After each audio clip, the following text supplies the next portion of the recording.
안녕하세요. 정신 나간 어머님 때문에 이혼한 여성입니다. 사실 어머님만 정신이 나가신 게 아니라 남편도 문제였으니까 이혼하게 된 거겠지만요. 제가 얼마나 오래 산 건 아니지만 그래도 살면서 남한테 최소한 피해는 끼치지 않았다고 생각해요. 하지만 사람 일이라는 게 다 제 마음 같지 않다더니 결국 이런 거지 같은 일을 겪게 된다는 게 참으로 애통할 뿐입니다. 남편하고는 지인의 소개로 만났는데 그럭저럭 맞는 부분도 있었고 아닌 부분도 있었고 그래요. 하지만 이제 와서 고백하건대 제 나이는 30이 넘어 있었고 주변 친구들은 하나둘 다 결혼을 하고 있었으니 조금 조바심이 났던 게 사실입니다. 그리고 그런 제 마음과 별개로 남편은 저한테 얼마나 적극적이었는지 몰라요. 게다가 주변에서들 그러대요. 여자는 자기 좋다는 남자 만나서 사는 게 제일이라고. 그래서 조금은 휩쓸리듯 그렇게 남편하고 연애를 시작했네요. 연애를 시작하고 1년이 좀 넘어가던 시기에 아버님이 지병으로 돌아가셨고 힘들어하는 남편을 나 몰라라 할 수가 없었어요. 그래서 결혼 이야기가 나오던 때도 아니었는데 자의반타의반으로 장례식장에서 이것저것 제가 할 수 있는 일을 돕게 되었죠. 비록 경황이 없었지만 그래도 얼떨결에 어머님과 신우는 물론이고 남편 친척 어른들께 인사를 드리게 되었고요. 그리고 그때 제가 의도한 것은 아닌데 다들 저를 좋게 봐주셨던 모양이에요. 이후로 계속해서 남편더러 저를 놓치면 안 된다, 저랑 언제 결혼할 거냐 하며 물어오셨다고 했거든요. 그리고 단지 그 이유 때문만은 아니겠지만 사귄 지 2년 차가 넘어가자 남편이 저에게 프로포즈를 해왔고 그렇게 저희는 부부의 연을 맺기로 하였습니다. 결혼을 약속했을 당시 남편은 시부모님과 함께 살고 있었고 저는 자취를 하고 있었어요.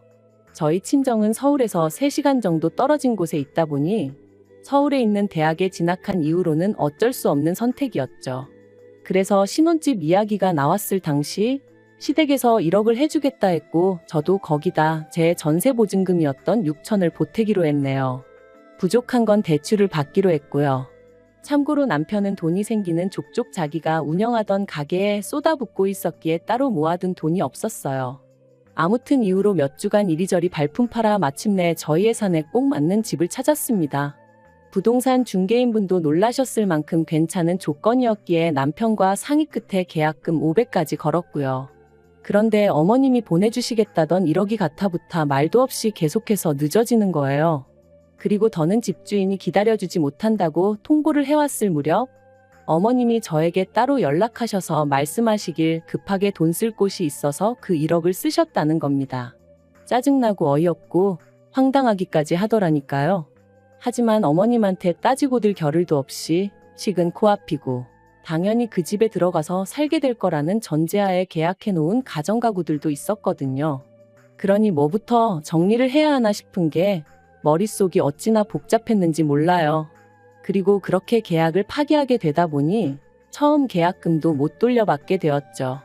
그래서 어쩔 수 없이 가뜩이나 빠듯한 예산이 더 빠듯해졌으니 예단을 생략하기로 했어요. 그런데 그런 저희 결정에 대한 어머님의 반응은 격렬했습니다. 그건 그거고 이건 이거라며 계약금 떼었다고 예단을 안 하는 게 어딨냐며 당신이 하나밖에 없는 아들 장가 보내면서 뭐 하나도 못 받는 게 말이 되냐. 그래서 참다 못한 저도 하나밖에 없는 아들 장가 보내시면서 아무것도 안 해주시는 건 말이 되냐고 따졌거든요.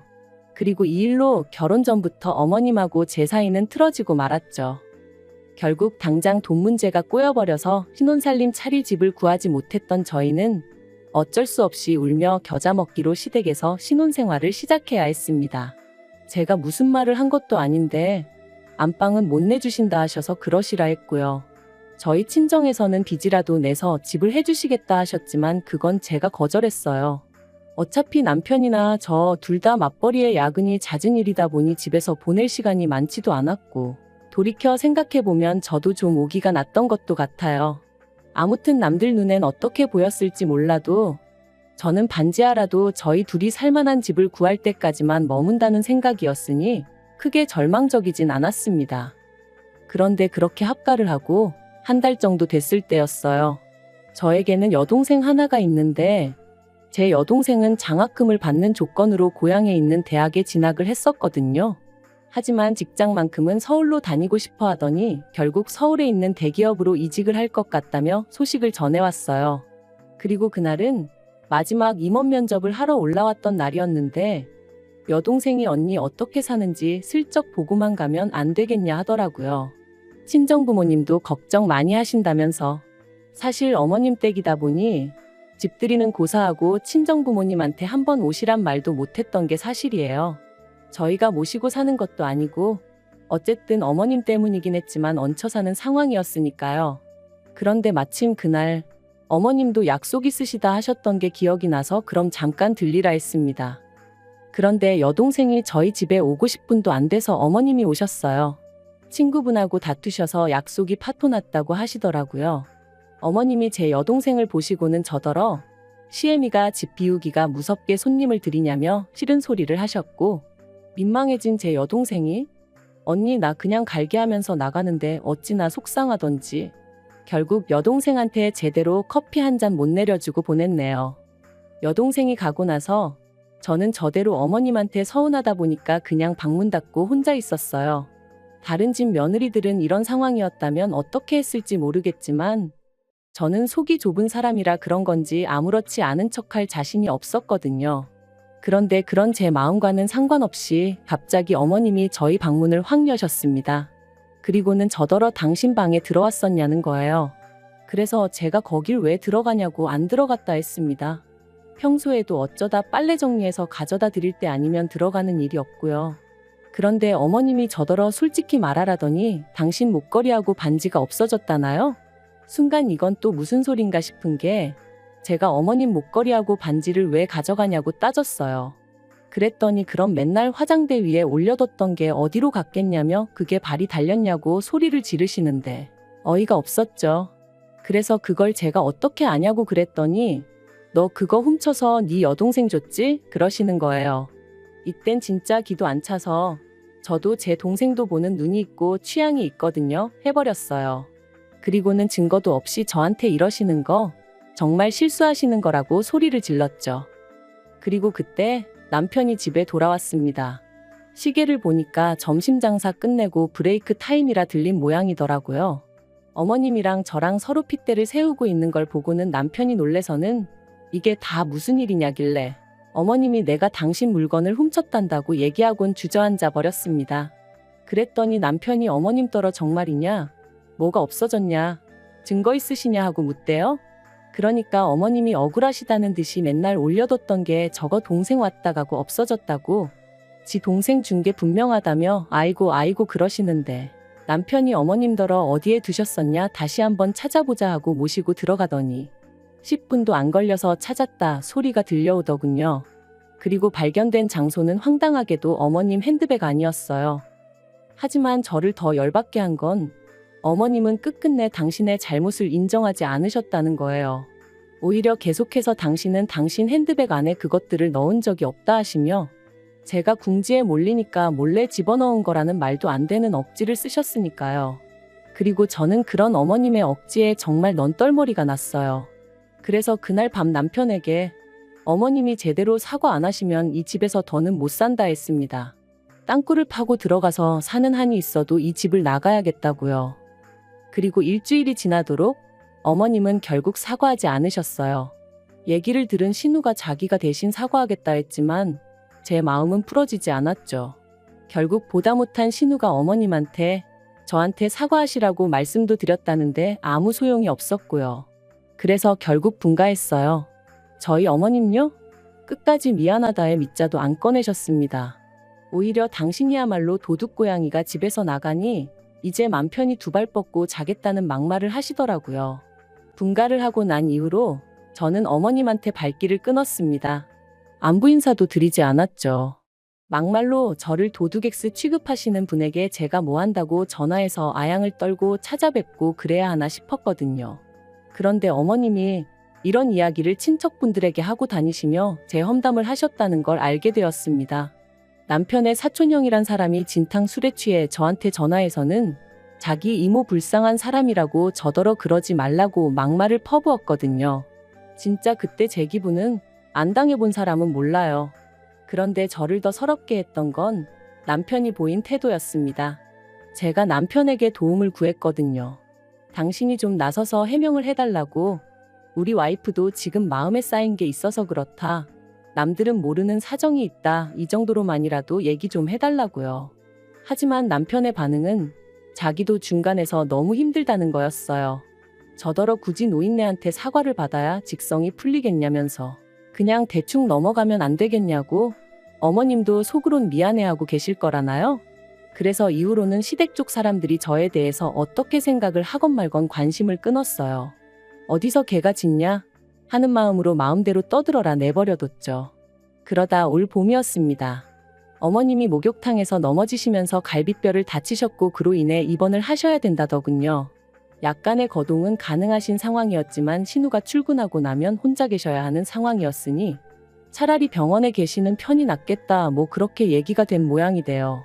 그런데 황당한 건 남편이랑 신우가 저랑 어머님 사이를 뻔히 알면서 저한테 간병을 부탁하더라고요.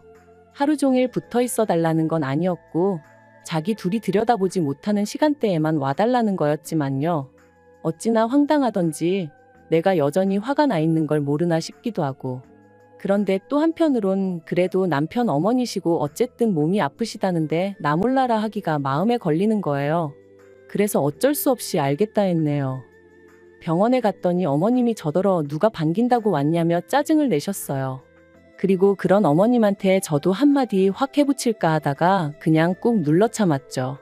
어머님 상대로 힘 빼기도 싫고 그냥 그럴 만한 가치도 못 느꼈다고 해야 할까요? 그래서 그냥 어머님이 뭘 하시건 간에 내내하면서 자리만 지키고 있었네요. 어머님이 매점에서 뭐 사와라 하고 심부름 시키실 때만 빼고는 계속 어머님 옆에 붙어 있었고요. 그러다 어느덧 남편하고 교대할 시간이 되어 주섬주섬 제 짐을 챙기고 있는데 어머님이 또 황당한 소리를 하셨습니다. 당신 지갑이 없어졌다는 거예요. 거기에 돈도 뭐 50만 원이나 들어있었는데 이게 무슨 일이냐면서 저더러 또 너냐입니다. 황당하고 어이가 없어서 웃음이 다 나오더라고요. 그래서 제가 또 누명을 씌우시냐, 도대체 왜 그러시냐 하고 한마디 했네요. 그러니까 어머님이 누명 같은 소리 한다면서 저더러 이번엔 못 빠져나간다고 가만 안 두겠다나요? 그리고 그때 남편이 병실로 들어왔습니다. 그래서 제가 남편더러 어머님이 또 시작이시라고 내가 이번엔 어머님 지갑을 훔쳤대 하고는 웃었죠. 그랬더니 어머님이 또다시 아이고 아이고 하시며 제가 당신 지갑을 훔쳐간 것도 부족해 당신을 미친 X 취급을 한다고 억울하다시는 거예요. 나오지도 않는 눈물을 쥐어짜내시는 게 어찌나 가관이던지. 그래서 제가 어머님더러 제발 좀 생쇼 좀 그만하시라고 그랬다니까요. 그런데 그때였습니다. 짐 챙겨 나가려는 제 머리채를 어머님이 낚아채셨거든요.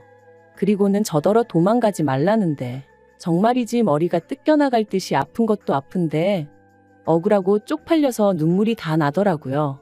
그런데 어머님 맞은편에 계시던 여사님이 저희 어머님더러 몇 편 내가 노망났냐 하시며 아까 지갑 침대 밑에 넣어놓고 왜 생사람을 잡냐고 혀를 차셨어요. 놀란 남편이 어머님 침대 밑에 손을 넣으니 정말로 거기서 지갑이 툭 떨어졌고요. 그리고 그제서야 어머님이 제 머리를 잡고 있던 손을 놓으시고는 그게 왜 거기서 나오냐며 당신은 모르는 일이라고 딱 잡아떼시는데 정말 분하고 열받고 욕이 목구멍 끝까지 올라오더라니까요. 남편이 어머님더러 도대체 왜 이런 짓을 하셨냐 추궁했고 어머님이 하신 말씀은 정말 저를 소름 끼치게 만들었습니다. 남편도 신우도 당신 말을 믿어주지 않으니 제 본색을 드러내게 할 생각이셨다나요? 저는 거기까지 듣고는 뒤도 안 돌아보고 병실에서 나왔습니다. 그리고 1층 하단 벤치에 앉아 얼마나 울었는지 몰라요. 도대체 얼마나 제가 미우면 그런 계획까지 세우고 행동에 옮기실 수가 있나 싶은 게. 그리고 그날 저녁 남편이 신우랑 같이 집에 돌아왔어요. 그리고는 저를 보더니 오늘 일은 일단 미안하게 됐다고 하더라고요. 그래서 나는 어머님한테 사과를 받아야겠다고 그렇지 않으면 그냥은 못 넘어간다 했습니다. 한 번도 아니고 두 번씩이나 그것도 처음에야 실수였다 치더라도 오늘은 정말 일부러 그러신 거니까 나는 그냥은 못 넘어간다고 무조건 사과를 받아야겠다 했죠. 그랬더니 남편이랑 신우가 아무리 그래도 어머님이 지금 환자신데 그럴 것까지 있냐는 거예요. 사람이 나이가 들고 아프면 마음도 약해져서 그런 실수도 할 수 있는 거 아니냐면서요. 그래서 제가 말도 안 되는 소리 하지 말라고 그런 식으로 둘러대는 당신이나 아가씨가 더 나쁘다 했어요. 하지만 남편은 계속해서 장모님이 그러셨어도 자기는 이해했을 거라는 말도 안 되는 소리나 하고 있고. 그래서 결국 남편에게 어머님한테 사과 못 받으면 당신하고도 못 살 것 같다 했습니다. 솔직히 이때만 하더라도 100% 진심은 아니었고 이 정도로 세게 나가면 남편도 아차 하고 뭔가 깨닫는 게 있겠지 싶었거든요. 그런데 남편 반응이 정말이지. 자기는 제가 이렇게 독한 줄 몰랐다면서 진짜 너무한다 소리만 계속 하대요. 그리고 그런 남편의 반응에 저는 정말 질려버렸습니다. 그래서 결국 정말 이혼 서류에 도장까지 찍게 되었죠.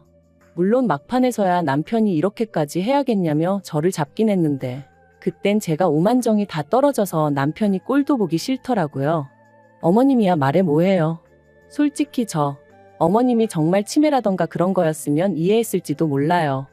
하지만 정말 멀쩡한 양반이 말 그대로 저 골탕 먹이려고 그랬다는 게 용서할 수가 없었어요. 그런데 더 황당한 건 엊그제 남편한테 전화가 왔습니다. 어머님이 요새 입맛이 통 없다 하시면서 제가 담근 김치가 드시고 싶다 하시더래요. 맨밥에 그것만 있어도 밥이 꿀떡꿀떡 넘어갈 것 같다면서요.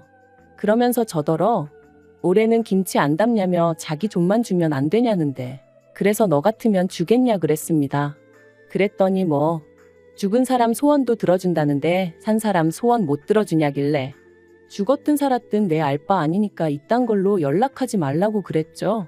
진짜 사람이 곱게 늙어야지 나이 먹고 다른 사람도 아니고 가족한테 해코지를 하려 들었다는 게 지금도 생각만 하면 소름이 끼칩니다. 정말이지 죽어도 소식 전하지 마세요.